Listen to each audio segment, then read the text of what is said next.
The hospital bill trembled in Rachel Morrison's manicured hands, but her eyes held no compassion for the man sitting beside their unconscious daughter's bed.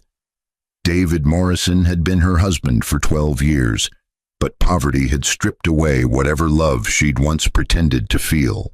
Their daughter Emma lay dying of leukemia in that sterile room, but Rachel's mind was already racing toward a different future, one that didn't include medical debt or a failed contractor who couldn't afford experimental treatments. David sat hunched in his threadbare jacket, exhausted from working 3 jobs, but Rachel saw only weakness where determination lived. The irony burned through the universe like cosmic justice. That very morning, David's phone had buzzed with a message from Thornwood and Associates, informing him that his estranged uncle, whom he'd never mentioned because Rachel mocked his trash family, had died. But the 20-page inheritance document, sitting unread in his email, revealed an empire worth $1.2 trillion, spanning tech companies, real estate conglomerates, and international holdings. Rachel didn't know this, but her ignorance would cost her everything. She'd already made her choice. David's best friend since college, Marcus Webb, had been whispering promises in her ear for months. But those promises were built on Marcus's assumption that he'd soon be promoted to senior vice president at his firm. Rachel was kicking David out tonight, demanding divorce papers by morning, but she hadn't counted on the security footage that would later reveal her affair had started 2 years ago, right when Emma's diagnosis had first devastated their family. David would sign those papers without protest, but his silence came from somewhere deeper than defeat. The Thornwood inheritance required 30 days of confidentiality before public announcement, but those 30 days would give David time to build something his wife never saw coming. Rachel planned to marry Marcus within weeks, but the universe had already written their ending. What would Rachel feel when she discovered the poor husband she'd discarded was actually the wealthiest man in the Western Hemisphere? What would break inside Marcus when he realized the woman he'd betrayed his best friend for had walked away from unlimited resources that could have saved Emma's life instantly? What revenge would a grieving father craft when given unlimited power and a heart full of righteous fury? The fluorescent lights of County General Hospital flickered with bureaucratic indifference, but Rachel Morrison sat beneath them, scrolling through Marcus Webb's text messages with the focus of someone planning an escape. Her husband David slumped in the chair beside her, but she didn't bother looking at the man who'd given her 12 years of what she now considered wasted youth. Their daughter Emma, 9 years old with her father's gentle brown eyes, lay motionless in the bed before them, but the machines keeping her alive beeped with a rhythm that sounded like a countdown Rachel had grown tired of hearing.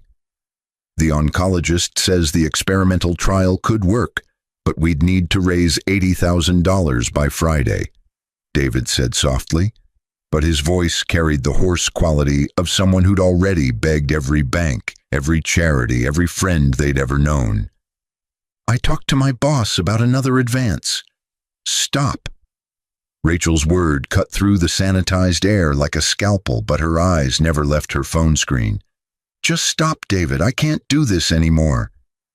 David's hands stilled on the hospital bill he'd been staring at for the past hour, but something in his wife's tone made his blood temperature drop. Can't do what? Rachel finally looked at him, but her expression carried all the warmth of a corporate layoff notice. This, us, any of it. She gestured vaguely at Emma's unconscious form, but the callousness of the movement made David's stomach turn. I've been trying to make this work for years, but you're drowning us. We can't save her, David.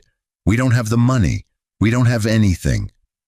The words landed like physical blows, but David's response came out barely above a whisper. She's our daughter. She's a little girl who deserves better than what we can give her, Rachel said, but her justification sounded rehearsed, like she'd been practicing this speech in mirrors. and I deserve better than watching you fail over and over while pretending your construction jobs are going to somehow manifest $80,000. David stood slowly, but his movements carried the careful control of someone holding back an earthquake of emotion. "What are you saying, Rachel?" She met his eyes directly now, but there was something almost triumphant in her gaze. "I want a divorce. I want you out of the house tonight. Marcus is going to—" She caught herself, but the slip was enough. "Marcus?" The name escaped David like a breath he'd been holding for months, without realizing it, but suddenly dozens of small observations aligned into a pattern he'd been too exhausted to see. "Marcus Webb? My best friend Marcus?" Rachel's chin lifted defensively, but she didn't deny it. "He's successful. He's about to make senior VP. He can give me the life I was supposed to have before I made the mistake of marrying someone who thought loyalty was more important than ambition." The hospital room seemed to tilt sideways, but David gripped the back of Emma's chair to steady himself. "How long? Does it matter?" Rachel was already standing, gathering her designer purse that cost more than David made in a week, but the accessory was a gift from Marcus. David understood that now. "I'll have my lawyer send papers to whatever motel you end up in. You have until tomorrow night to get your things out of the house." "And Emma," David's voice cracked on their daughter's name, but Rachel was already halfway to the door. "The doctors say she has maybe 3 weeks without the treatment," Rachel said, but she delivered this death sentence with the emotional inflection of someone discussing grocery lists. "You can visit during approved hours. I'm listing you as non-custodial parent." "You can't," David started, but Rachel spun back with sudden venom. "I can do whatever I want. You don't have money for lawyers. You don't have money for anything." She paused in the doorway, but her final words carried the precision of someone who'd been saving them. "You were supposed to be something, David. Your mother told me you had potential, but potential doesn't mean anything when you're too weak to reach it. Marcus knows how to take what he wants. That's why I'm choosing him." The door whispered shut behind her, but the silence she left behind roared louder than any words. David sank back into his chair, but his hand instinctively reached for Emma's small fingers, careful not to disturb the IV line. His phone buzzed in his pocket, had been buzzing periodically all day, actually, but he'd been too focused on his daughter to notice. He pulled it out with his free hand, but exhaustion made the screen blur. 17 missed calls, 23 unread emails, all from a sender he didn't recognize. Thornwood and Associates Legal Division. David's thumb hovered over the delete button, probably debt collectors using a new tactic, but something made him open the most recent message instead.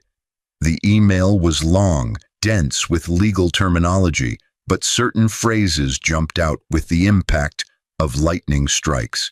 "Regret to inform you of the passing of Jameson Thornwood. Your mother's brother, estranged from the family since 1987. Sole living heir as specified in revised testament dated January 2024. Total estate value assessed at $1.2 trillion US. 30-day confidentiality clause per deceased's wishes. Portfolio includes Thornwood Technologies, Apex Real Estate International, 17 subsidiary companies." David read the email 3 times, but his brain couldn't process the numbers. Trillion, not million, not billion, trillion.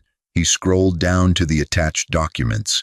116 pages of legal verification, asset listings, corporate ownership structures. His mother had never mentioned having a brother, but then again, his mother had died when he was 7, taking most of his family history with her. His phone rang, the name Patricia Thornwood, lead executor, flashing on the screen, but David's hands shook so badly he nearly dropped the device. "Mr. Morrison?" The voice on the other end was crisp, professional, but carried an undercurrent of urgency. I've been trying to reach you all day. I understand this is overwhelming, but we need to discuss the inheritance immediately. Your uncle's will contains specific clauses that require— Is this real? David interrupted, but his voice sounded distant to his own ears. Completely verified and legally binding, Patricia Thornwood confirmed, but she continued before he could respond. However, there's a confidentiality requirement. Your uncle was intensely private, no public announcement for 30 days, no disclosure to anyone who might leak information to media outlets. After that period, you're free to do as you wish, but until then, absolute discretion. Can you comply with those terms? David looked at Emma's pale face, at the machines breathing for her, but his mind was already calculating. The experimental treatment for my daughter, it costs $80,000. Can I— Mr. Morrison, you can buy the entire hospital if you choose, Patricia said, but her tone gentled slightly. However, given the confidentiality clause, I'd recommend more subtle approaches. We have medical consultants who can arrange anything your daughter needs through appropriate channels. I can have specialists en route within the hour. Something in David's chest that had been clenched tight for years suddenly released, but the relief was immediately replaced by something darker. My wife just asked for a divorce. There was a pause on the line, but Patricia's response was carefully neutral. I see. Given the circumstances, you may want to consult with our family law division before signing anything. We have extensive experience with complex matrimonial situations involving substantial assets. David's free hand tightened into a fist, but his voice remained steady. She doesn't know about this. She thinks I'm a failure. She's leaving me for my best friend. I understand, Patricia said, but her tone suggested she'd seen this pattern before. Mr. Morrison, I need to be direct. You're about to become one of the most powerful people on the planet. How you handle the next 30 days will define the rest of your life. I'd recommend taking time to think very carefully about who deserves to be part of your new reality. After Patricia hung up with promises to have a full team meet him tomorrow morning at a neutral location, David sat in the darkened hospital room, but his mind raced through possibilities and impossibilities with equal weight. Emma stirred slightly in her sleep, but the movement was so small it could have been imagination. I'm going to save you, baby girl, David whispered, but his voice carried a steel edge that hadn't existed an hour ago. And then I'm going to make sure everyone who abandoned you understands exactly what they threw away. His phone buzzed again, a text from Rachel. Marcus and I are going to dinner. Don't come home until after midnight. I don't want to see you. David stared at the message for a long moment, but then he opened his email and began reading the full inheritance documents. By the time the night nurse came to check Emma's vitals at 11 p.m., David Morrison had absorbed the details of an empire, but more importantly, he'd begun forming a plan that would turn betrayal into a lesson his wife and former best friend would never forget.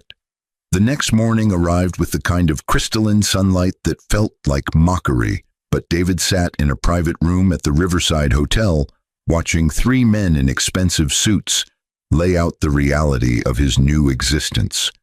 Patricia Thornwood had been joined by Harrison Cole, a white-haired attorney who specialized in asset protection, but the third man introduced himself as Dr. Werner Schmidt, head of experimental oncology at Basel Medical Institute. Your daughter's case is actually quite promising, Dr. Schmidt said, but he spoke with the confidence of someone who'd cured the incurable before. The leukemia strain is aggressive, but we've had a 78% success rate with a treatment protocol we developed last year. It's not yet approved in the United States, but that's a regulatory issue, not a medical one. Can you save her? David asked directly, but his hands were clasped so tightly his knuckles had gone white. I can have her transported to our Swiss facility by tomorrow evening, Dr. Schmidt replied, But he met David's eyes with absolute certainty.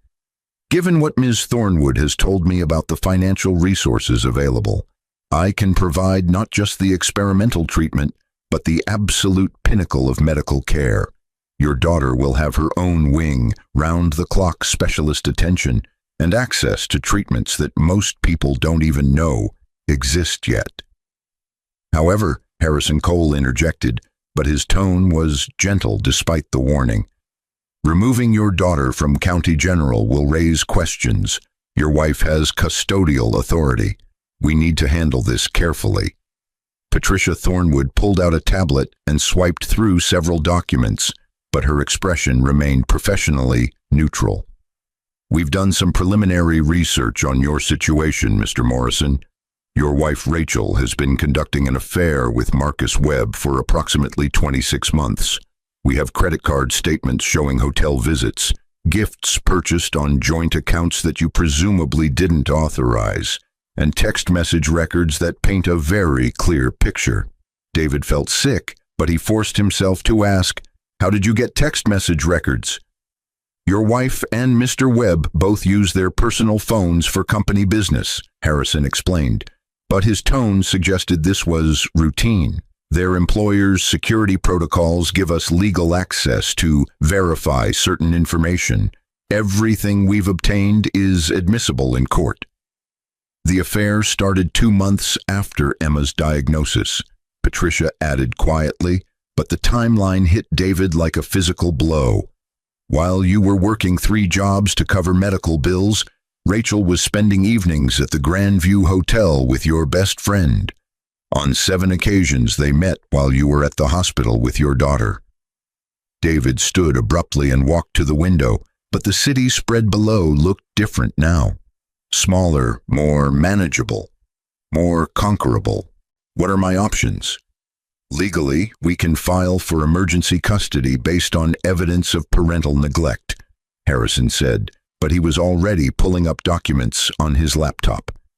Rachel's decision to deny potentially life-saving treatment due to cost, combined with evidence of her affair, gives us strong grounds.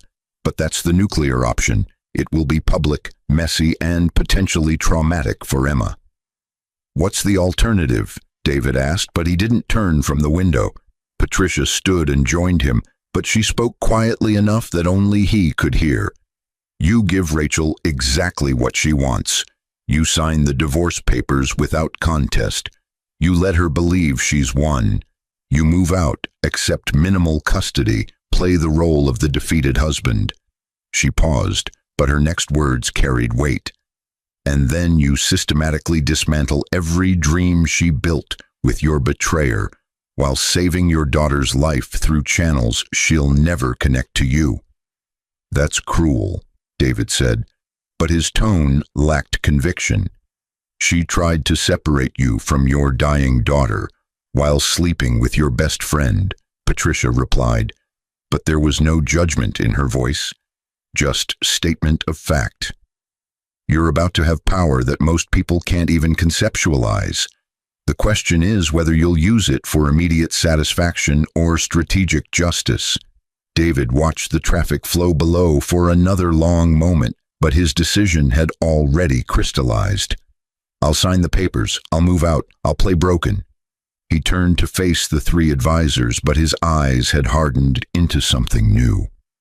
And then I want to know everything about Marcus Webb's career, his finances, his ambitions, and exactly how to destroy all of it without him ever connecting it back to me. Harrison Cole smiled slightly, but the expression was predatory. Now you're thinking like someone who inherited a $1 trillion empire.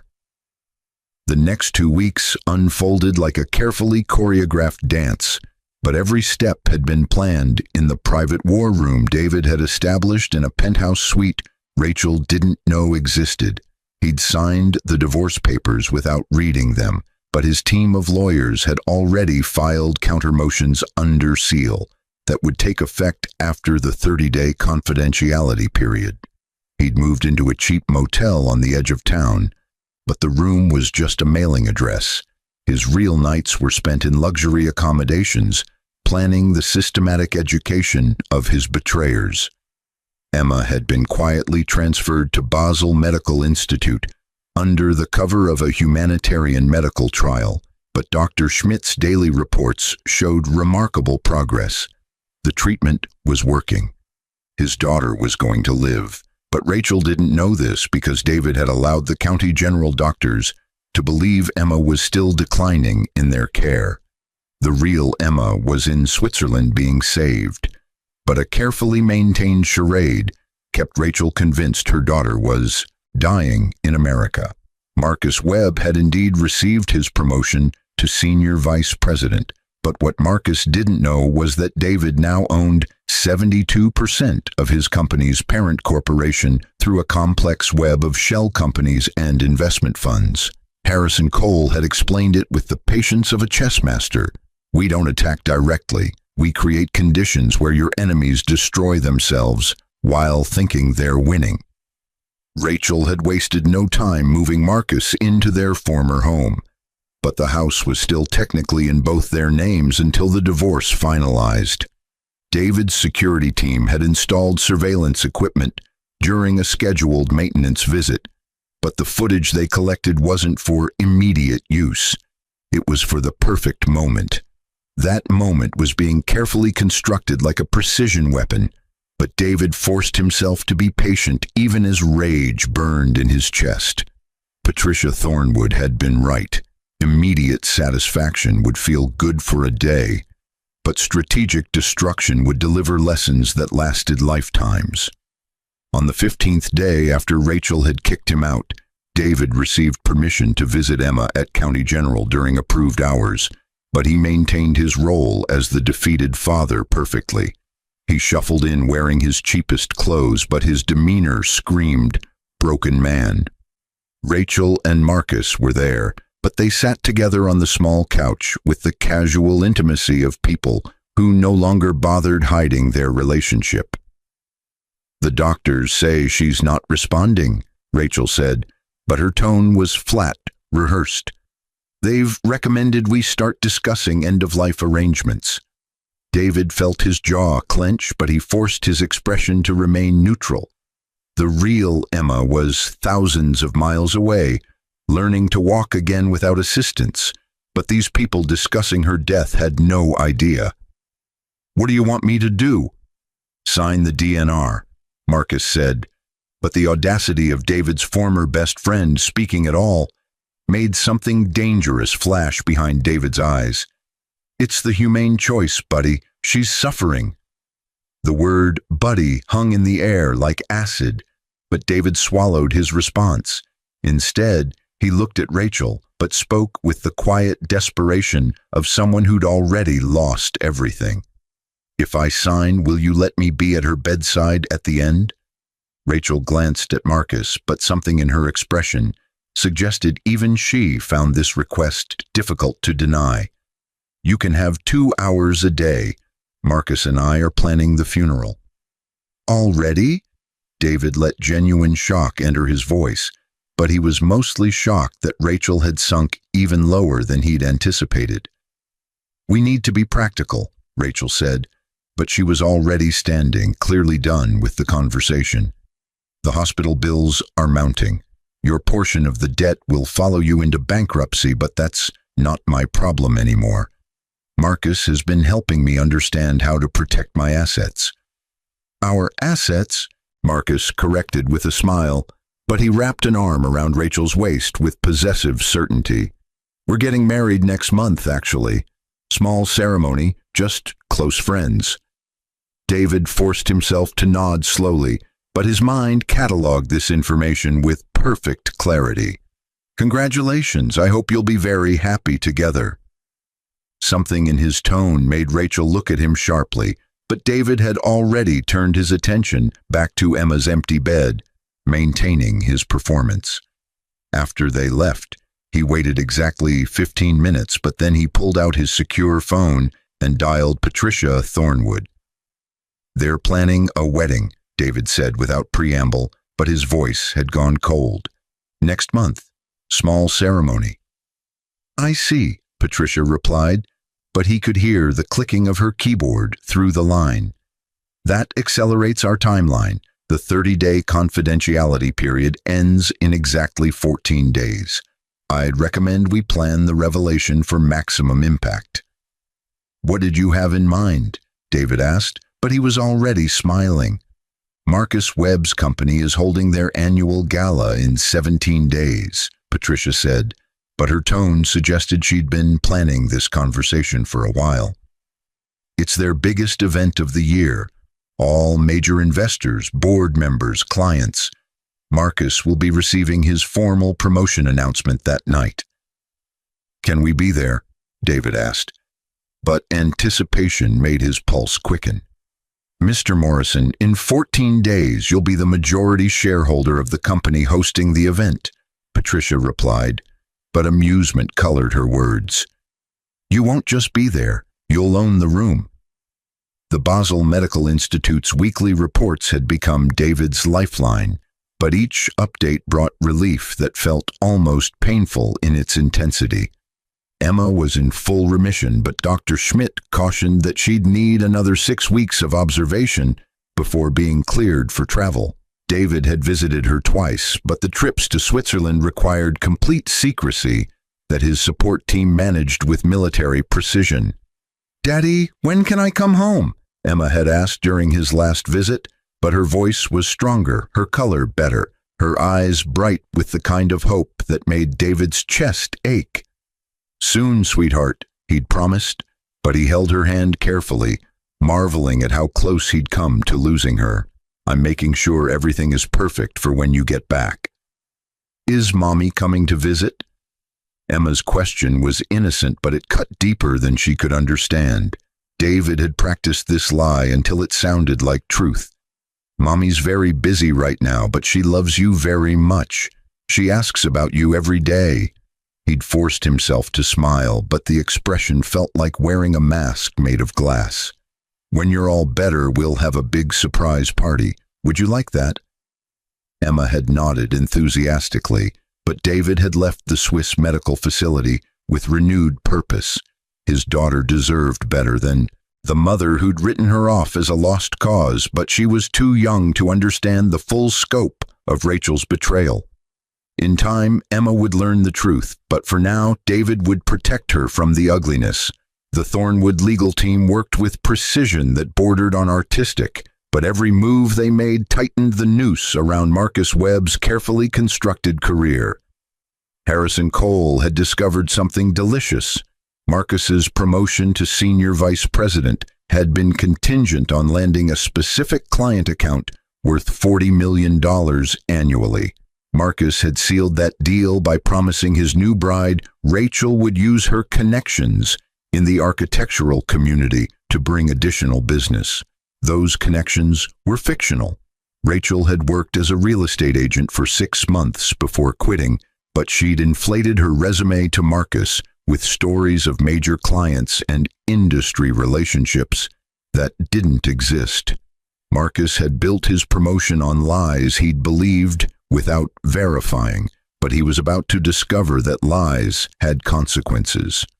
"We've approached the client Marcus thought he'd secured," Patricia reported during one of their daily briefings, but her expression suggested satisfaction. "Offered them significantly better terms through one of our subsidiary companies. They jumped at the opportunity. Marcus's company loses the account effective next week." "Will they rescind his promotion?" David asked, but he was learning to read the chessboard several moves ahead. "Better," Harrison interjected, but he was grinning now. "They'll keep him in the position, but with his compensation tied to performance metrics, he can no longer meet. He'll be senior vice president in title, but his income will actually decrease 40%. And since he's been spending based on his expected salary increase, he's about to be drowning in debt," David finished. But the symmetry was almost poetic. Patricia nodded, but she pulled up additional documents on her tablet. "We've also quietly purchased the building where Marcus and Rachel are currently living. Your old house. The property was in foreclosure due to Rachel's spending habits during your marriage. You technically owned 50%, but she'd taken out additional liens without your knowledge. We've consolidated the debt, paid it off, and now own the property through a holding company." "So I own their home," David said slowly, but possibilities were unfolding in his mind. "You own their home, and we've instructed property management to begin formal eviction proceedings based on violations of occupancy terms in the foreclosure agreement," Harrison confirmed, but he was clearly enjoying this. "They'll receive notice 3 days before the company gala. Just enough time to panic, not enough time to find alternative arrangements." David sat back in his chair, but something still bothered him. What about Rachel? She must have some savings, some plan. Rachel Morrison has $17,000 in credit card debt, a car that's 2 payments from repossession, and her real estate license expired last year, Patricia said, but she delivered this information clinically. "She's been living entirely on Marcus's promises and your residual joint accounts, which we've frozen as part of the divorce proceedings. As of yesterday, she has $312 in accessible funds." "And she still thinks she's won," David murmured, but the observation was more wondering than vindictive. "She thinks she traded up from a poor contractor to a successful executive," Patricia agreed, but her expression held something like pity. "She has no idea that the poor contractor owns the building her successful executive works in, controls his career trajectory, and is about to repossess the home she's playing house in." The next 7 days passed with agonizing slowness, but David used the time to prepare for the company gala with the kind of attention most people reserved for military campaigns. His new stylist had transformed his appearance from exhausted contractor to sophisticated investor, but the changes were subtle: expensive haircut, tailored suit, confident posture. He looked like money without screaming it, but more importantly, he looked like power. "You clean up well, Mr. Morrison," Patricia observed during their final preparation meeting, but approval colored her tone. "Are you ready for this?" David adjusted his cufflinks, platinum with subtle diamond accents, but understated enough to avoid ostentation. "I've been ready since the moment Rachel told me I was too weak to reach my potential." The Madison Grand Hotel's ballroom glittered with the kind of opulence that came from corporate expense accounts, but the assembled crowd represented the city's financial elite. Marcus Webb stood near the front of the room, wearing his new senior vice president confidence-like cologne, but Rachel hung on his arm in a dress she definitely couldn't afford, playing the role of supportive partner with practiced ease. David entered through the main doors exactly as planned, but he didn't make a dramatic entrance. Instead, he moved through the crowd with Patricia Thornwood at his side, but he deliberately positioned himself where Marcus and Rachel couldn't miss seeing him eventually. The wait was part of the strategy. Let them notice him. Let confusion and concern build before the revelation. It took Marcus 7 minutes, but when his former best friend's eyes finally landed on David, the recognition was followed immediately by visible confusion. Marcus leaned down to whisper something to Rachel, but she turned to look, and her expression cycled through surprise, disgust, and finally, annoyance. They made their way over with the kind of reluctant obligation people feel toward embarrassing relatives, but Rachel spoke first. "David, what are you doing here? This is a private corporate event." "I was invited," David said, simply, but he let a small smile touch his lips. "I'm here representing some investment interests." "Investment interests?" Marcus's laugh was uncomfortable, but he was already looking around as if searching for security. "Buddy, I don't know what you think you're doing, but you need to leave before you embarrass yourself. This crowd is pretty far out of your league." "Is it?" David asked mildly, but he glanced at Patricia, who nodded slightly. Actually, Marcus, I was hoping to congratulate you on your promotion. Senior Vice President is quite an achievement. Something in David's tone made Marcus's eyes narrow, but Rachel stepped in before he could respond. It's more than you ever accomplished. Some people are built for success, David. Some people aren't. We've moved on. You should too. Oh, I have, David assured her, but the smile widened slightly. I've moved on quite a bit, actually. In fact, I've made some interesting investments recently. Patricia, would you mind? Patricia Thornwood pulled out her tablet with the efficiency of someone who'd choreographed this moment, but she spoke clearly enough for the small crowd around them to hear. Of course, Mr. Morrison, as of yesterday's close of business, the Thornwood Investment Group holds 72% controlling interest in Webb, Sterling and Associates, making Mr. Morrison the de facto chairman of the board. The silence that followed was profound, but Marcus's face had gone pale. That's not... You can't... I can, actually, David said, but his tone remained conversational. I've been reviewing the company's performance, and I have to say, Marcus, your recent client acquisition numbers are concerning, particularly that $40 million account you promised during your promotion interview. The Baxter account? Marcus's voice had climbed an octave, but he was struggling to process what was happening. That's secured. I closed that deal personally. You secured preliminary interest based on promises you couldn't keep, David corrected, but he spoke with the patience of a teacher explaining basic concepts. Unfortunately, Baxter Industries has decided to work with Apex Solutions instead. Better terms, more experienced team. I believe the contract was finalized this morning. Rachel's grip on Marcus's arm had tightened visibly, but her eyes were darting between David and Patricia like she was watching a tennis match she didn't understand.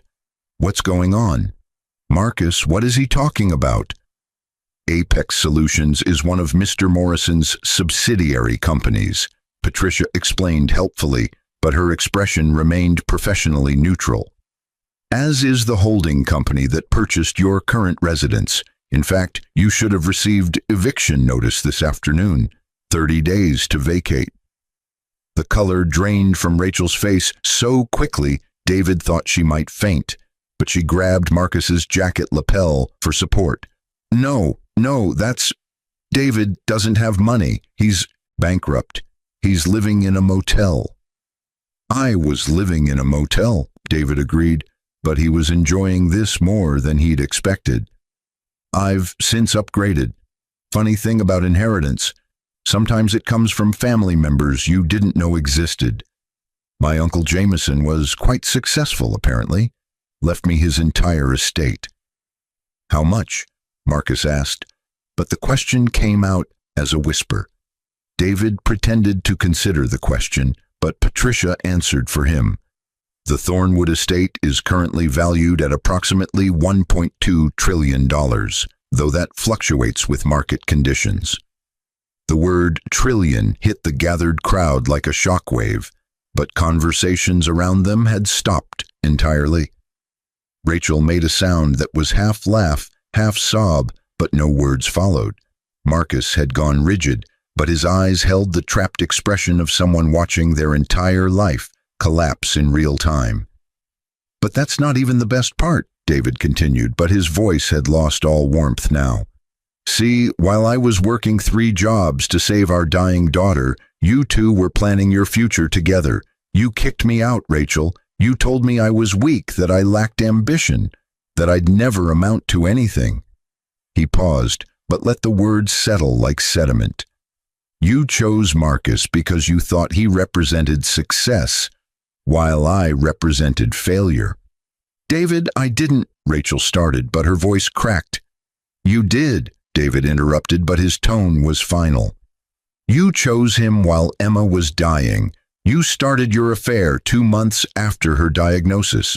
You spent money we didn't have on hotel rooms and gifts while I was begging for overtime shifts to cover her medication. You wrote off our daughter as a lost cause because you couldn't profit from her suffering. Emma's alive? Rachel's question emerged as barely a breath, but hope and horror fought for control of her expression. Emma is thriving, actually, David confirmed, but his smile was cold now. She's been receiving treatment at the best medical facility in the world for the past 3 weeks, full remission. She'll be home in about 6 weeks, healthy and whole, and completely saved by the money you thought didn't exist.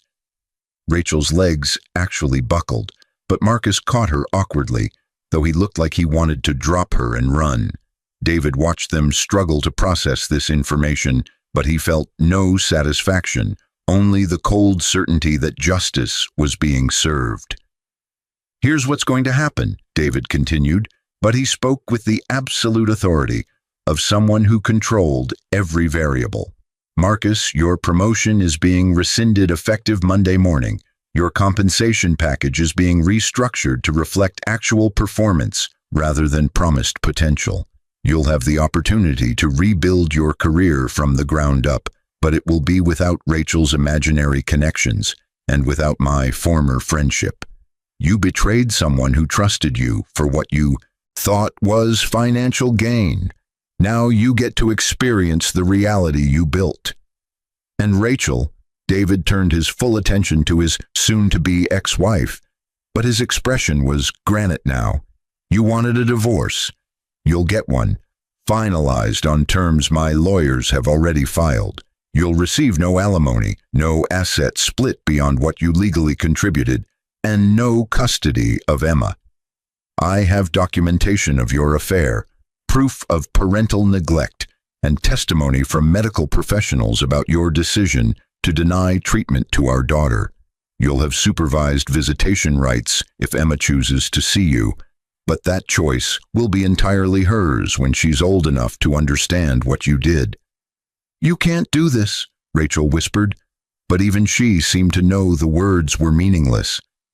I already have, David replied, but he stepped closer, lowering his voice so only Rachel, Marcus, and Patricia could hear. You taught me something valuable, Rachel. You taught me that the only thing worse than having nothing is believing you have everything, only to discover it was all built on lies. You thought you were trading up. You thought you were escaping poverty for prosperity, but you were just trading one illusion for another.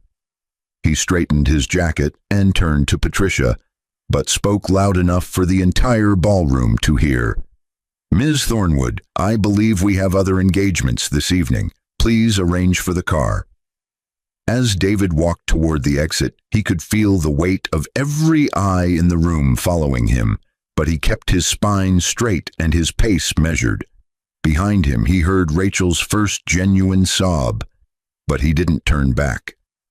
Some lessons needed to be felt completely, but some wounds needed to be earned.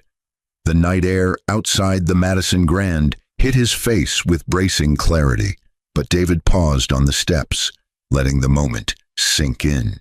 He'd won. He'd destroyed them. He'd delivered justice for Emma and for himself, but the victory tasted more like ash than triumph.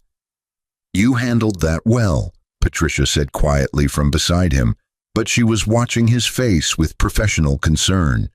Are you all right? I don't know, David admitted, but the honesty felt strange after weeks of strategic deception.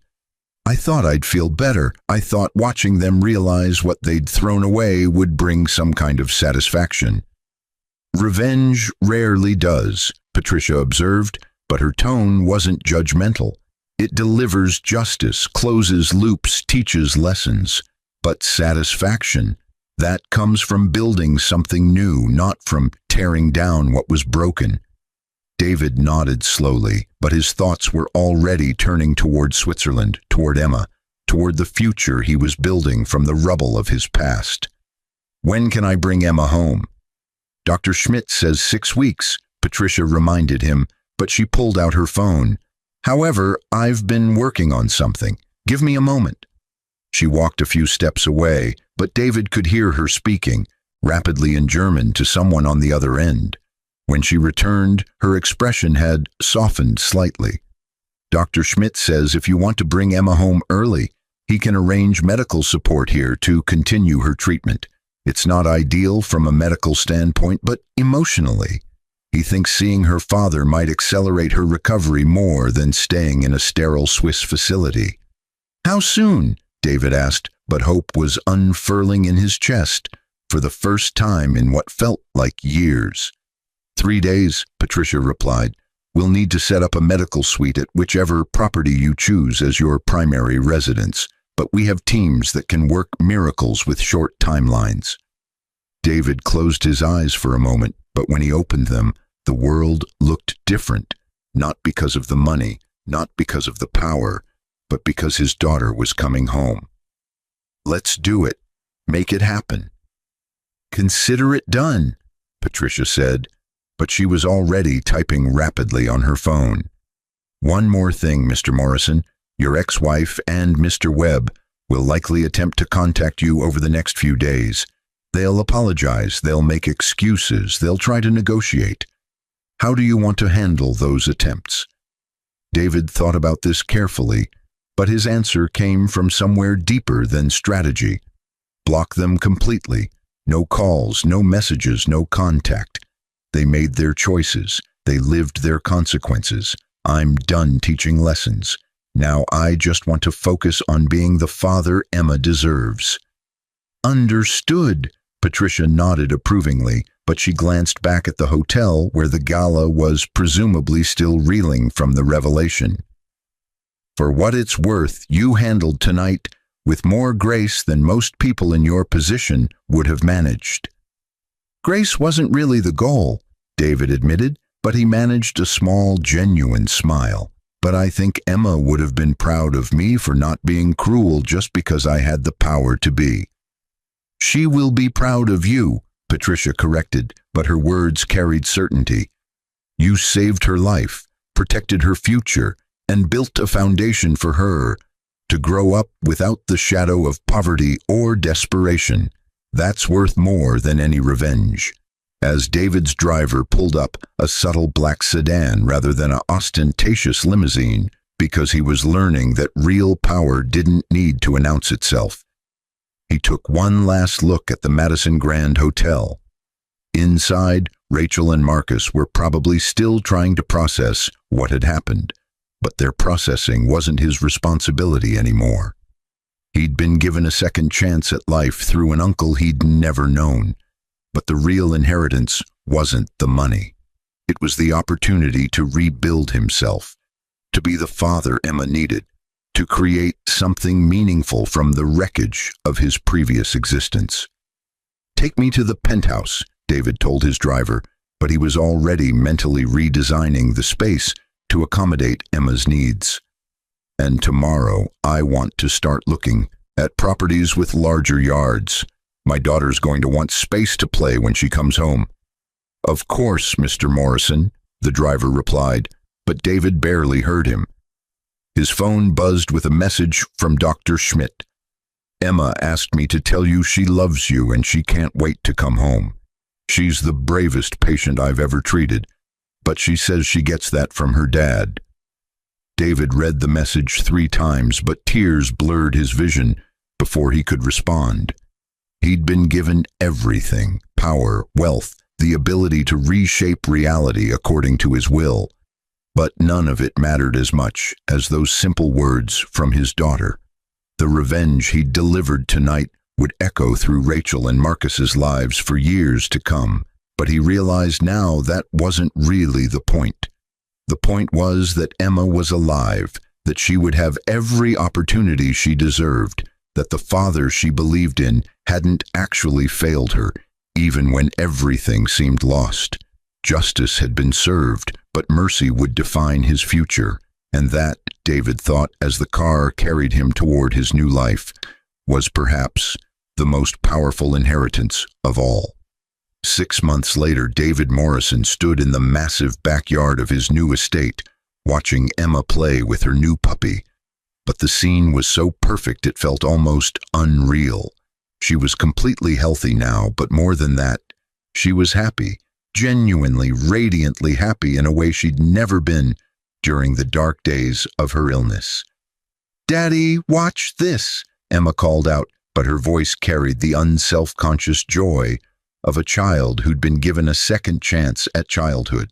The puppy, a golden retriever she'd named Hope with beautiful irony, bounded after a tennis ball with puppy clumsiness that made Emma dissolve into giggles. Patricia Thornwood approached from the house carrying 2 cups of coffee, but she'd become more than just a legal advisor over the past months.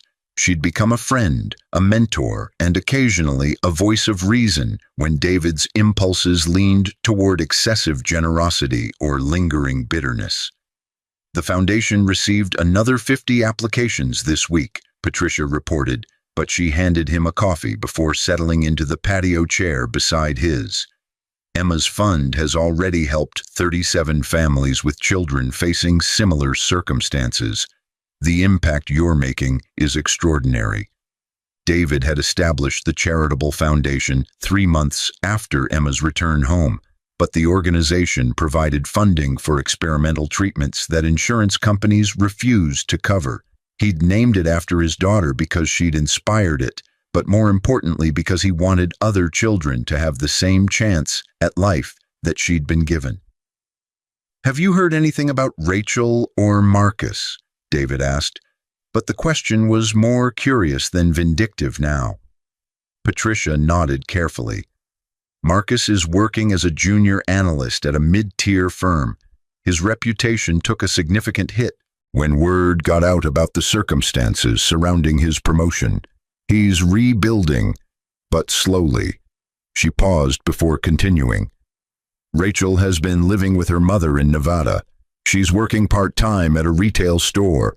She's sent 17 letters requesting permission to see Emma, but we've maintained our position that any contact needs to wait until Emma is older and can make that choice herself." "Does Emma ask about her?" David wanted to know, but he was watching his daughter with careful attention. "Occasionally," Patricia admitted, "usually after therapy sessions where Dr. Williams helps her process the memories. She remembers that her mother was sick with her, but she also remembers feeling like her mother had already given up. It's complicated." "Yeah," David agreed, but he sipped his coffee thoughtfully. "Has Rachel learned anything? Grown at all?" Patricia pulled out her phone and scrolled through some notes. Her latest letter was different from the others, less demanding, more introspective. She acknowledged her failures, admitted she'd prioritized her own desires over Emma's needs, and said she understands if Emma never wants to see her again. It was surprisingly mature, actually. David sat with this information for a long moment, but his feelings toward Rachel had evolved from rage to something more complex. Not forgiveness exactly, but perhaps the beginning of understanding that people could grow from their worst moments. "What about Marcus? Has he reached out?" "Once," Patricia confirmed. 3 months ago, a single email expressing remorse and acknowledging the betrayal. He didn't ask for forgiveness or make excuses, just said he hoped Emma was healthy and that he understood why you never wanted to speak to him again. "That's something, I guess," David murmured, but he wasn't sure what emotion accompanied the words. They sat in comfortable silence for a few minutes, but Emma eventually ran over with Hope scrambling at her heels, both of them panting from exertion. "Daddy, can Hope sleep in my room tonight, please?"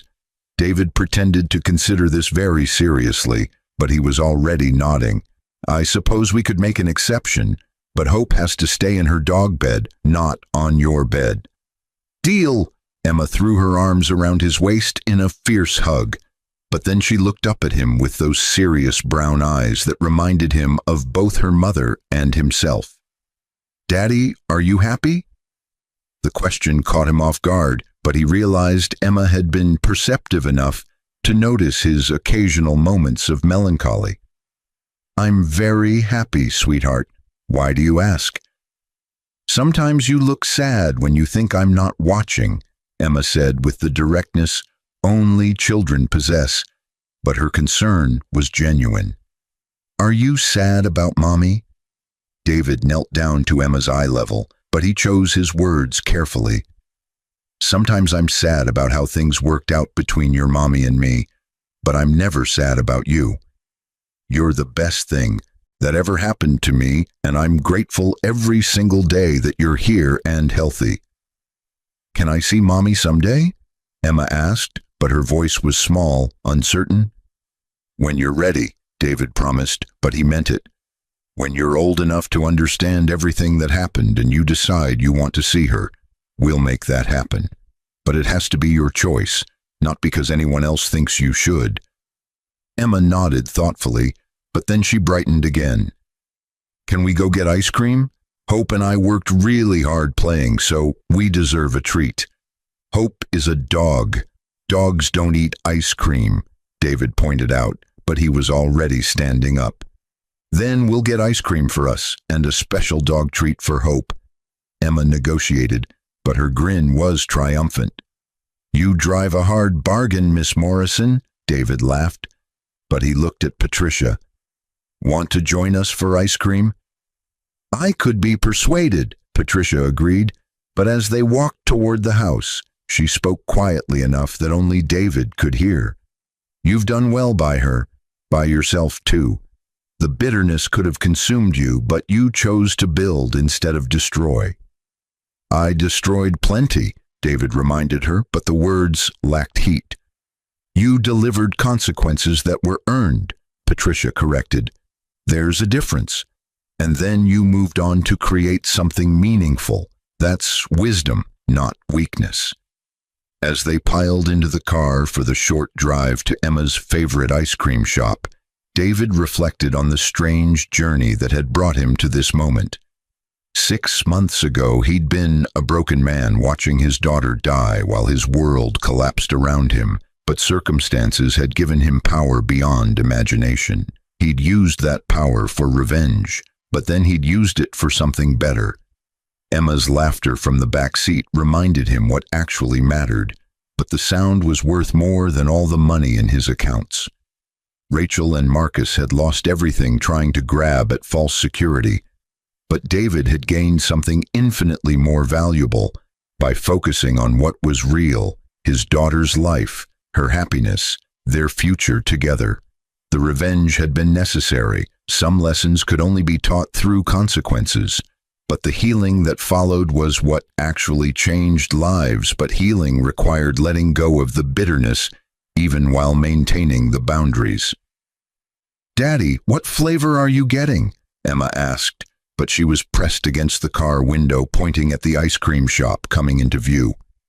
"I'm thinking mint chocolate chip," David replied, but he caught Patricia's eye in the rearview mirror and saw approval there. "What about you?" "Cookie dough," Emma announced, but then she paused. "No, wait, strawberry. No, both." "Both it is," David agreed, but as they parked and Emma scrambled out of the car with infectious enthusiasm, he allowed himself to feel genuinely content for the first time in what felt like forever. The inheritance had given him the means to save his daughter and deliver justice to those who'd betrayed them, but the real gift was the opportunity to rebuild his life with intention and purpose. He'd been called weak, been told he lacked ambition, been discarded as worthless, but he'd proven that strength came in many forms. And as he watched Emma order her ice cream with the confidence of a child who'd never known true suffering, David understood that the best revenge wasn't in destroying his enemies' lives. It was in building a life so full of love and purpose that their betrayal became irrelevant. They'd wanted to escape the burden of Emma's illness, but they'd missed the joy of Emma's survival. They'd traded temporary security for lasting regret, but he'd chosen temporary suffering for lasting triumph. The universe had given him justice, but David